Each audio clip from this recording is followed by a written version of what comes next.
আসসালামু আলাইকুম। Honours third ইয়ারের সকল শিক্ষার্থীকে আমি শুভেচ্ছা জানাচ্ছি। আশা করছি তোমরা সবাই ভালো আছো, সুস্থ আছো। আজকে আমি তোমাদের ইলেকট্রনিক্স 1 কোর্সের chapter 5 equivalent models and circuits এই চ্যাপ্টার থেকে আলোচনা করব থেভেনিনস থিওরাম। থেভেনিনস থিওরাম আমাদের প্রয়োজন যখন আমরা খুব বড় সার্কিট ইউজ করি, যেখানে অনেকগুলো ক্যাপাসিটর বা রেজিস্ট্যান্স থাকে, ভোল্টেজ সোর্স, কারেন্ট সোর্স। যখন আমাদের বড় কোনো কমপ্লেক্স সার্কিট যেখানে ভোল্টেজ সোর্স এবং কারেন্ট সোর্স একের অধিক, রেজিস্ট্যান্স অনেক, ক্যাপাসিটর অনেক, তখন আমরা এই থেভেনিনস থিওরামটা আমাদের হিসেবের সুবিধার জন্য ব্যবহার করি। এই থিওরামে বলা হয়েছে যে যদি আমরা দুটি টার্মিনাল লিনিয়ার বাইলেটারাল নেটওয়ার্ক যদি এমন ব্যবহার করি যেটি আমরা রিপ্লেস করতে পারি এমন একটি ইকুইভ্যালেন্ট সার্কিট দিয়ে, যে সার্কিটে শুধুমাত্র একটি ভোল্টেজ সোর্স এবং একটি সিরিজ রেজিস্ট্যান্স আছে। অর্থাৎ এখানে একটি ভোল্টেজ সোর্স এবং একটি রেজিস্ট্যান্স সিরিজ আকারে কানেক্টেড এই ইকুইভ্যালেন্ট সার্কিটে। এখন দেখো, এখানে বাইলেটারাল বলতে বোঝায় এমন ধরনের কম্পোনেন্ট যেটি বোথ সাইডে সেম। কিরকম? যদি আমরা বলি ডায়োড, দেখো ডায়োডের এই পাশে হচ্ছে পজিটিভ, এই পাশ নেগেটিভ। অর্থাৎ এই পাশ থেকে যদি আমরা যাই তাহলে পজিটিভ প্রান্ত পাবো, আবার এই পাশ থেকে যদি আসি নেগেটিভ প্রান্ত পাবো। তাহলে আমার এই ডায়োড কিন্তু বাইলেটারাল কম্পোনেন্ট না। আচ্ছা, এখন দেখো যদি আমরা দেখি একটি ক্যাপাসিটর, দেখো এটা যদি আমার একটি ক্যাপাসিটর হয়, ক্যাপাসিটর আমরা যে পাশ থেকেই যাই, ধরো আমরা এই পাশ থেকে যাই অথবা এই পাশ থেকে যাই, উভয় পাশ থেকে কিন্তু ক্যাপাসিটরটা আমার একই। আবার দেখো যদি রেজিস্ট্যান্স বলি, দেখো এই রেজিস্টারের এই পাশ থেকে যদি যাই বা এই পাশ থেকে আসি, উভয় ক্ষেত্রে আমার দেখো এই রেজিস্টারে এই পাশ থেকে যাই অথবা এই পাশ থেকে আসি, তাহলে এই রেজিস্টার বা ক্যাপাসিটর নিয়ে আমাদের যেই সার্কিটের নেটওয়ার্ক আমরা তৈরি করি, সেগুলোকে আমরা এখানে ভোল্টেজ সোর্স থাকতে পারে। দেখো এই সার্কিটটা দেখো, এখানে ভোল্টেজ সোর্স আছে, রেজিস্ট্যান্স আছে R1, R2, R3, আমার এরকম অনেকগুলো রেজিস্ট্যান্স থাকতে পারে, অনেকগুলো ভোল্টেজ সোর্স থাকতে পারে। এখন আমি যদি বের করতে চাই যে এই যে আমার লোড রেজিস্ট্যান্স আছে RL এর বিভিন্ন মানের জন্য আমি তড়িৎ প্রবাহের মান বের করতে চাই, সেক্ষেত্রে আমরা আমাদের এই সার্কিটের মানটা এই থেভেনিনস থিওরাম দিয়ে খুব সহজে বের করতে পারি। দেখো এখানে আমরা একটা ইকুইভ্যালেন্ট সার্কিট কি ব্যবহার করব, একটি মাত্র থেভেনিন ভোল্টেজ এবং একটি মাত্র রেজিস্ট্যান্স। এই ভোল্টেজের সঙ্গে, থেভেনিন ভোল্টেজের সঙ্গে এই যে আমার রেজিস্ট্যান্স, এটি হচ্ছে সিরিজে কানেক্টেড। এবং দেখো এই দুই প্রান্তের এগেইনস্টে আমরা যার ভিতর দিয়ে তড়িৎ প্রবাহ মাপতে চাই, এরকম একটি সার্কিট দিয়ে আমরা বিভিন্ন মানের জন্য, লোড রেজিস্ট্যান্সের বিভিন্ন মানের জন্য তড়িৎ প্রবাহ বের করতে পারবো। অর্থাৎ আমরা এই টোটাল সার্কিটটাকে একটা নেটওয়ার্কের ভিতরে যদি চিন্তা করি, তাহলে আমার এই লোডের ভিতর দিয়ে তড়িৎ প্রবাহ আমি খুব সহজে থেভেনিনস থিওরাম দিয়ে বের করতে পারি। তাহলে কিভাবে আমরা বের করতে পারি? দেখো আমরা চারটি ধাপে বের করব। দেখো ধাপগুলো দেখো, প্রসেসটা কি কি করতে হবে। প্রথমে আমরা কি করব, remove the portion of the network across which Thevenin's equivalent is to be found. অর্থাৎ আমরা দেখো এখানে সার্কিটটা দেখো, আমার হচ্ছে এই সার্কিট, এই হচ্ছে আমার নেটওয়ার্ক, এটা হচ্ছে আমার লোড। এখন আমি এই লোডের ভিতর দিয়ে কি পরিমাণ তড়িৎ প্রবাহিত হয় সেটি আমরা বের করব। যেহেতু লোডের বিভিন্ন মানের জন্য তড়িৎ প্রবাহ বের করব, এই অংশটাকে প্রথমে আমরা কি করব, এই লোড রেজিস্ট্যান্সটাকে আলাদা করে নিব। এই জন্য আমরা বলছি remove the portion of the network. এই নেটওয়ার্ক থেকে লোডটাকে আমরা আলাদা করে দিব। দেখো এই যে লোডটাকে আমরা এই সার্কিটে দেখো আলাদা করে দিলাম, এবং এই দুই প্রান্তকে আমরা mark the terminals of the remaining two terminal network. আমরা এখন যে টার্মিনালটাকে আলাদা করে দিলাম, সেখানে আমরা A এবং B দুটি নাম দিয়ে দিলাম। এখন দেখো, এখন আমরা আমাদের যে থেভেনিন ভোল্টেজ আছে সেটি বের করার জন্য আমরা প্রথমে কি করব, থেভেনিন ভোল্টেজ বের করার জন্য সার্কিটটা দেখো, আমরা A এবং B এই দুই প্রান্তে আমরা ভোল্টেজ বের করব। সেটি কি, ওপেন VOC দিয়ে আমরা বোঝাচ্ছি ওপেন সার্কিট ভোল্টেজ।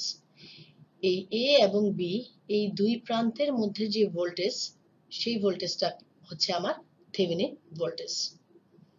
এই থেভেনিন ভোল্টেজ এবং VOC একই রকম, কারণ এই দুই প্রান্তের আমরা এই নেটওয়ার্কে আমরা থেভেনিন ভোল্টেজ এবং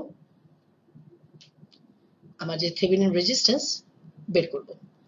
এখন দেখো আমরা যে রেজিস্ট্যান্স বের করার জন্য আমাদের কি কি কাজ করতে হবে। দেখো এখানে রেজিস্ট্যান্সের জন্য প্রথমে আমরা যে সোর্স আছে, সকল সোর্স যদি ভোল্টেজ সোর্স থাকে, সেই ভোল্টেজ সোর্সকে আমরা কি করব, শর্ট সার্কিট করে দিব, অথবা ভোল্টেজ সোর্সের পরিবর্তে আমরা এটা কানেক্ট করে দিব।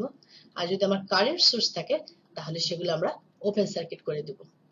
এবং দেখো কি রকম সার্কিটটা, দেখো এই হচ্ছে, দেখো এখানে আমরা একটা ভোল্টেজ সোর্স দেখাচ্ছি, এখানে আমরা একটা কারেন্ট সোর্স দেখাচ্ছি, এখানে আমার রেজিস্ট্যান্স আছে R1 R2 R3 অনেকগুলো থাকতে পারে। এখন দেখো এই ক্ষেত্রে আমরা কি করব, যখনই আমরা রেজিস্ট্যান্স বের করব, থেভেনিন রেজিস্ট্যান্স, তখন আমরা এই যে ভোল্টেজ সোর্স আছে, এই ভোল্টেজ সোর্সের পরিবর্তে আমরা কি করব, ভোল্টেজ সোর্সটাকে শর্ট সার্কিট করে দিব এবং কারেন্ট সোর্সটাকে আমরা ওপেন করে দিব। এবং তখন আমরা এই প্রান্ত থেকে আমরা এইখানে A এবং B এই দুই প্রান্তে আমরা ইকুইভ্যালেন্ট রেজিস্ট্যান্স কত সেটা আমরা বের করব।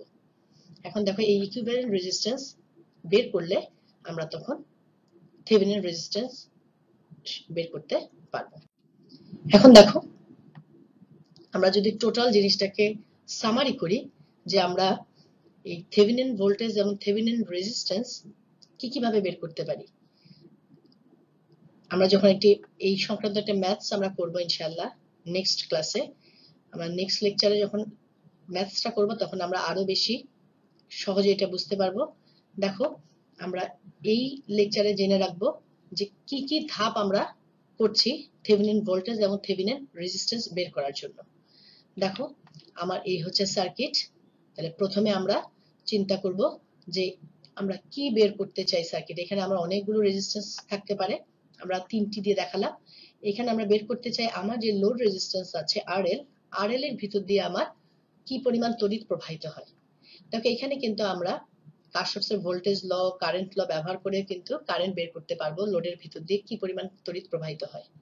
কিন্তু আমি যদি লোডের মান চেঞ্জ করি, সাপোজ আমার load resistance 5 ohm, 10 ohm, 100 ohm, তখন আমার প্রত্যেকবারই কিন্তু এই কারশফের ভোল্টেজ ল, কারেন্ট ল ব্যবহার করতে হবে। কিন্তু আমরা যদি থেভেনিন ভোল্টেজ এবং থেভেনিন রেজিস্ট্যান্স ব্যবহার করি, তাহলে আমরা খুব সহজে বারবার ব্যবহার না করে একবারেই শুধু থেভেনিন ভোল্টেজ এবং থেভেনিন রেজিস্ট্যান্স বের করেই এই সার্কিটটি ক্ষেত্রে লোড রেজিস্ট্যান্স বের করতে পারবো।